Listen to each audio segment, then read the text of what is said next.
And hello, YouTube, and welcome back to another episode of The Zone TV Movie Entertainment with me, your host, Jonathan. Once again, bringing you my thoughts and review for today's episode of Disney Plus's The Book of Boba Fett, Episode 6.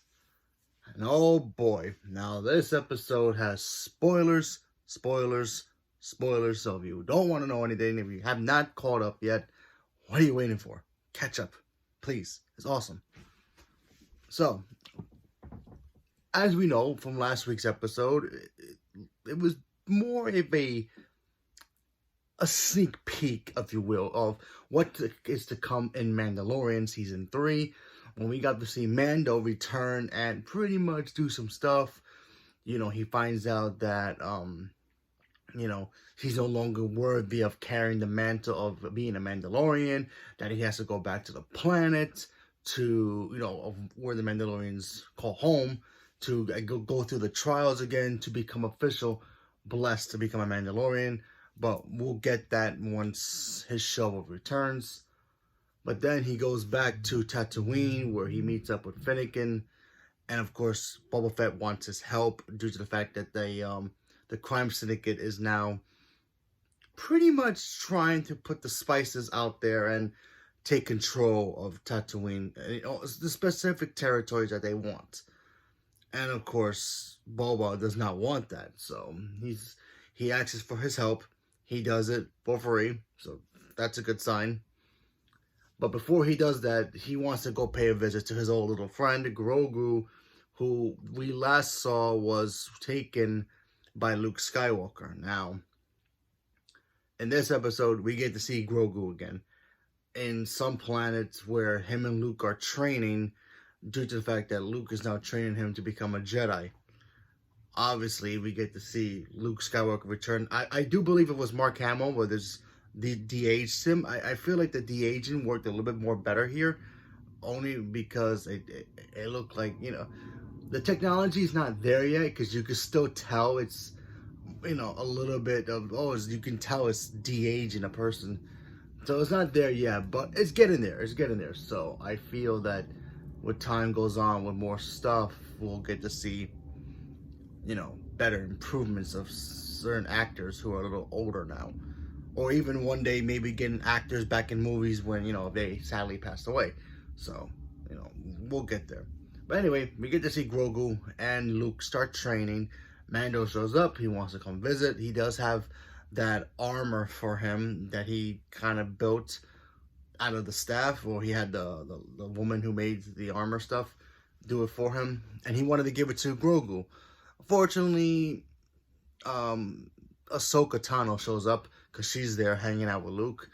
Says, hey, listen, he misses you very much, but if you see him now, it's only going to cloud his judgment, and he's never going to learn how to become who he's supposed to be. Meaning, get lost, and he needs to learn how to be a Jedi. That's basically the kind of way they said to him, to be like, yeah, he's basically being a Jedi. He doesn't need you being his little companion buddy anymore. But even Luke senses that he misses Mando, and we get to see towards the end of the episode an ultimatum, if you will, where Grogu has to choose between two things: either choose to be a Jedi, because Luke presented him with Yoda's lightsaber, which, okay, mind-blowing right there. I'm just telling you the ending now before I get to the middle stuff, because honestly, it does connect to this whole Grogu stuff. And he also gave him the gift that Mando left him. He takes the gift, he goes back to Mando, and they can continue the adventures in number 3. He takes the lightsaber, he stays with Luke, and becomes a Jedi. Learns to become a Jedi. And now remember, this is all before Ben Kenobi shows up. Before Ben comes, Snoke shows up, clouds his judgment and makes him evil, and yada yada yada, before Rey. So all this is all before that stuff. So no confusion. You're wondering, well, where's Ben? I don't think Ben's born yet. I'm not too sure about that, but if he's not born yet, he hasn't learned how to become a Jedi at that point yet. So that's basically, that was the ending. It just ends right there where Grogu has to make the choice: be with Mando or be a Jedi.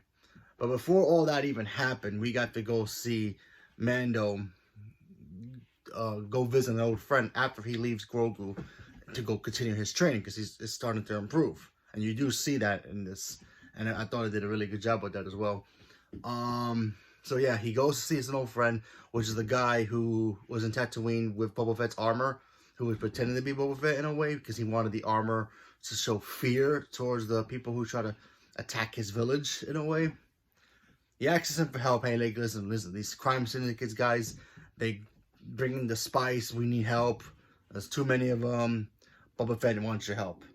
He goes, hey, love to help you, but these guys, they don't want to fight anymore. They just want to be peaceful. They call their town Freetown, I believe. And so Mando's like, all right, if you change your mind, you know who to call. He leaves. A mysterious figure shows up. And, you know, in the distance is like it was a great shot, by the way. A long distance in the sand, but it reminded me of an old school Western when, you know, the good guy or even the bad guy comes to town and, you know, everything gets quiet, but then the stranger just shows up and you don't know if he's there for good or bad. It reminded me of that from old Western stuff. It looked a really cool, great shot. And we find out that it's not other than one of my favorite bounty hunters of all time, Cat Bane. Now, Cat Bane was a character from the Clone Wars that was a bounty hunter, and he's also the guy who gave Boba Fett that dent in his helmet in a deleted animated scene that we never got to see. So, yeah, if you've seen the Clone Wars, I believe it's on the Blu-ray special. They showed that Cat Bane and him actually met, and they shot each other, and the bullet ricocheted off the helmet. That's why he has a dent. He's a very clean, nasty shot. The guy's awesome. So we get to see him in his whole form. My jaw was on the floor when I saw him. I was like, yes, he's finally canon to the live action now. We have Ahsoka, and now we have Cat Bane. All we need now is Asajj Ventress, and I'm good. Oh my god, I wish we'd get that. But anyway, he shows up, shoots the sheriff, and then he's like, hey, listen, this town now, this crime syndicate has it. And then it basically ends there with, like I said before, it ends with Grogu making the choice. Be a Jedi or go back with Mando. And I gotta admit, very good episode. My only negative about this episode is that I do wish it doesn't rely on, oh, look at this cameo and this cameo, and really go back to focus on the main character, Boba Fett. You know, I feel like it kind of feels like, yeah, it's a Book of Boba Fett show, but now he's become the background character, while all the background characters are now the front and center characters. That's like saying, I guess you take, you know, the show, The Flash from the CW, taking that show, putting the Flash behind everybody, and putting Iris as the main star. It wouldn't work, right? It would make no sense. We just have Barry be in the background, but go figure. But still a great episode. So leave me a comment below. Let me know what you guys thought about it. Stay tuned for more, and thank you very much, and have a good day.